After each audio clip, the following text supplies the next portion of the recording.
दोस्तों, texture shading जो कि दिखने में बहुत अट्रैक्टिव लगती है हमारे आर्टवर्क में। आपने देखा होगा कि चारकोल पाउडर से या ग्रेफाइट पेंसिल से बहुत सारे आर्टिस्ट काम करते हैं, लेकिन टेक्सचर शेडिंग हर कोई नहीं करता। टेक्सचर शेडिंग आपको रेयरली देखने को मिलती है क्योंकि इसको बनाना लोगों को हार्ड लगता है, लेकिन ये इतना हार्ड नहीं है। बस कुछ टिप्स एंड ट्रिक्स की ज़रूरत होती है और वो मैं आज आपको शेयर करने वाला हूँ। ये देखिए, पहले तो ये सारे आर्टवर्क्स मैंने टेक्सचर शेडिंग से बनाए हैं और मैं भी बहुत प्रैक्टिस के बाद यहाँ तक पहुँचा हूँ। Texture shading layer by layer होती है और वो सारी टिप्स एंड ट्रिक्स मैं आज आपके साथ शेयर करने वाला हूँ। और अगर आप मुझसे पहली बार मिल रहे हैं तो हेलो एवरीवन, मेरा नाम है पार्थ सोलंकी, आपका अपना आर्टिस्ट। तो चलिए शुरू करते हैं बिना किसी देरी के। सबसे पहले तो टूल्स के बारे में जान लेते हैं। ये सारे आर्टवर्क्स जो मैंने अभी आपको दिखाए हैं वो सारे के सारे आर्टवर्क्स मैंने सिर्फ एक पेंसिल से बनाए हैं। जी हाँ दोस्तों, आपको बिलीव नहीं होगा, लेकिन जितनी भी ब्लैक एंड वाइट शेडिंग आप देख रहे थे वो सारी की सारी चीज़ें मैंने सिर्फ एक पेंसिल से बनाई है और उस पेंसिल का नाम है चारकोल सॉफ्ट। चारकोल में 3 कैटेगरी आती है, चारकोल हार्ड, मीडियम और सॉफ्ट। मैंने यूज़ की है यहाँ चारकोल सॉफ्ट पेंसिल।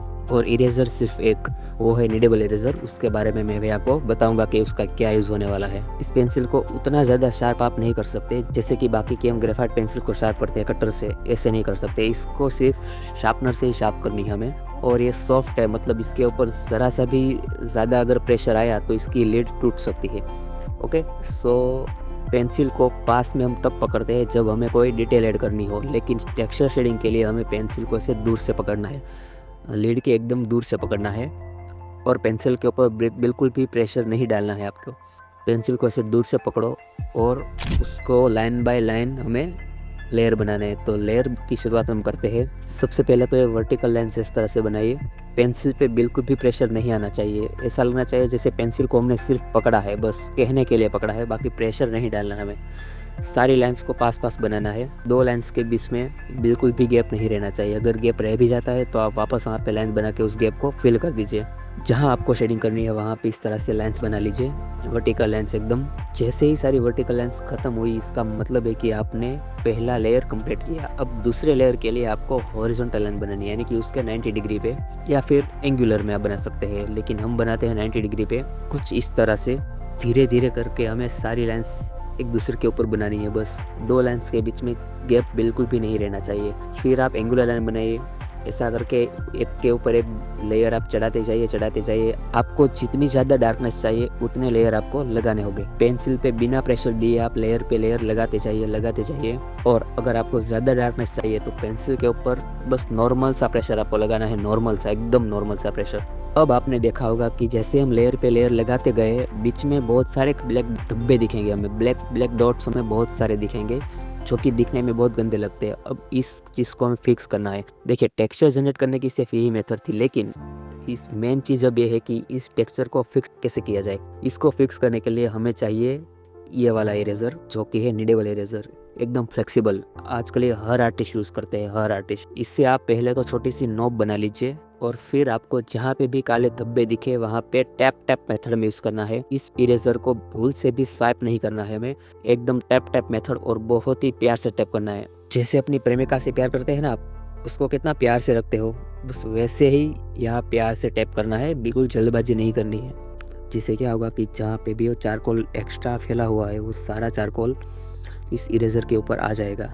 गलती से भी कहीं पे भी टेक्सचर के ऊपर किसी भी तरह का ब्रश या फिर इस इरेज़र को स्वाइप नहीं करना है हमें, ठीक है? किसी भी तरह का ब्रश यूज़ नहीं करना है हमें, वरना सारे टेक्सचर फैल जाएंगे।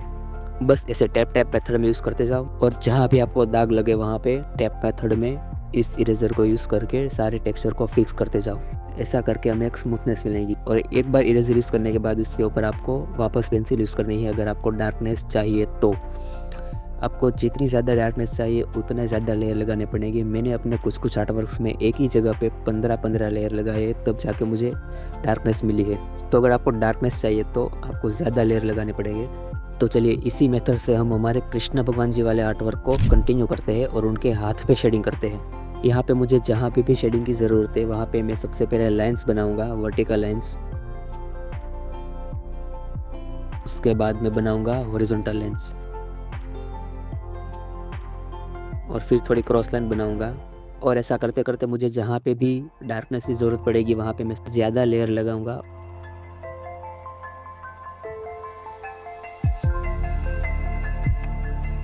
फिर इसे इरेजर से फिक्स करूंगा। अब पेंसिल से कुछ डिटेलिंग शेड करते हैं हम। अब हमने जो भी डिटेलिंग शेड की है उसमें भी बहुत सारे काले ब्लैक्स हमें ब्लैक्स धब्बे देखने को मिलते हैं। यहाँ पे हमें जितने भी ब्लैक धब्बे मिलते हैं देखने को उसे हम निडेबल इरेजर से फिक्स कर देंगे और इस तरह से तैयार होगा हमारा टेक्सचर शेडिंग। जहाँ आपको जितनी वैल्यूएशन की ज़रूरत पड़े वहाँ उतने लेयर लगाए वैल्यूएशन के हिसाब से। जहाँ आपको लाइट शेडिंग करनी है वहाँ पे 3-4 लेयर के बाद काम ख़त्म कर दें, और जहाँ पे आपको डार्कनेस चाहिए वहाँ पे आपको ज़्यादा लेयर लगाने पड़ेंगे। वो डिपेंड करता है कि आपको वहाँ पे कितनी डार्कनेस चाहिए। दोस्तों ये मेरा यूट्यूब का पहला वीडियो है जहाँ से मैंने शुरुआत की है, और इस चैनल पे मैं रेगुलरली अलग अलग तरीके की शेडिंग और अलग अलग टेक्सचर आर्ट वर्क के ट्यूटोरियल्स अपलोड करता रहूँगा। तो अगर आपसे हो सके तो मेरी इस यूट्यूब जर्नी में मेरा साथ ज़रूर दीजिएगा। चैनल को सब्सक्राइब कीजिएगा, लाइक कमेंट कीजिएगा, और अपने जितने भी आर्टिस्ट दोस्त हैं, जितने भी फ्रेंड्स हैं आपके पास, उन सबको ये वीडियो शेयर कर दीजिएगा। ओके दोस्तों, सो नाउ आप समझ गए होंगे कि टेक्सचर कैसे जनरेट होते हैं और उसको कैसे फिक्स किया जाता है। सो बस प्रैक्टिस कीजिए, 1 दिन कीजिए, 2 दिन कीजिए, बस कुछ ही दिनों में आप इसमें एक्सपर्ट बन सकते हैं। ध्यान से रेगुलरली प्रैक्टिस कीजिए और प्रेशर बिल्कुल भी नहीं देना है पेंसिल के ऊपर या फिर इरेजर के ऊपर। Okay everyone, so good luck, मिलते हैं नेक्स्ट वीडियो में। Bye bye.